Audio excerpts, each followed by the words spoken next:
सारी दुनिया को शांति का संदेश देने वाले तथागत भगवान गौतम बुद्ध हैं और हमारे इस भारत देश को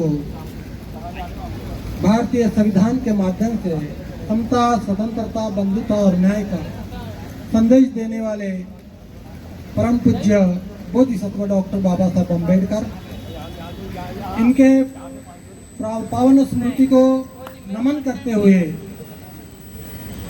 आज का ये संपूर्ण भिक्षु संघ को नमन करते हुए और आप सभी यहाँ पर आए हुए सभी बहुत उपासक उपासिकाएं सभी से सप्रेम जय भीम।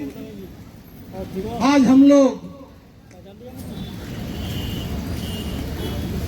डॉक्टर बाबा साहब अम्बेडकर भवन में धरना दे रहे हैं। कल हम जंतर मंतर पर धरना दे रहे थे। ये जो डॉक्टर बाबा साहब अम्बेडकर महाबोधि मुक्ति आंदोलन का जो धरना है, ये धरना एक छोटी मोटी बात नहीं है। इस देश के अंदर में तथागत भगवान बुद्ध ने जिस भूमि पर पूरे विश्व के भूमि से ये जो भूमि है बोध गया की भूमि, ये प्रकाश देने वाली भूमि है, जहां भगवान बुद्ध को ज्ञान प्राप्त हुआ और एक ज्ञान प्राप्त होने के बाद में भगवान बुद्ध ने पूरे जम्बूद्वीप को ज्ञानमय बना दिया, ज्ञान का सागर बना दिया। और एक ज्ञान का सागर यहाँ के बौद्ध इतने विद्वान हो गए, इतने विद्वान हो गए कि यहाँ से जो बौद्ध धारा, बौद्ध गंगाएं बहती गई, एक जगत के इस विश्व की संपूर्ण विश्व बौद्धमय बन गया। कैसे बन गया? यहाँ का जो ख्रिस्ती है, यीशु ख्रिस्त, उन्होंने 15 साल नालंदा विश्वविद्यालय में भगवान बुद्ध की अध्ययन किया और वो जो उन्होंने बताया विश्व में जाकर के, वो विचार तो बुद्ध के बताया, लेकिन बात जो चित्र है वो बुद्ध का नहीं बताया।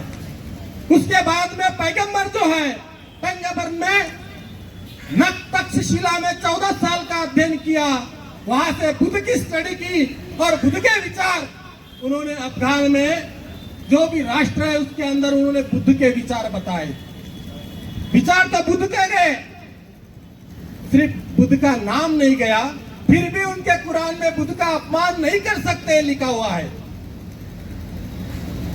इसीलिए ये जो बोध गया की धरती है, ये धरती पूरे विश्व के अंदर में इतनी पावन भूमि है, इतनी पावन भूमि है कि जो पूरे विश्व से जो लोग बौद्ध लोग आते हैं वो वहां की थोड़ा सी मिट्टी लेके जाते हैं और वो मिट्टी को क्या करते हैं कि हमारा अगला जन्म बुद्ध ने नहीं बताया, फिर भी इतना प्रेम है, इतना प्रेम है कि हमारा बौद्ध वंश में जन्म हो।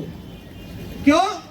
क्योंकि भगवान बुद्ध ने जो अपने को विचार दिए, जो ज्ञान दिया, वो स्वतंत्रता, समता, बंधुता, न्याय, प्रज्ञाशील करुणा, ये पूरे मानव शरीर को पवित्र कर देता है, महान कर देता है।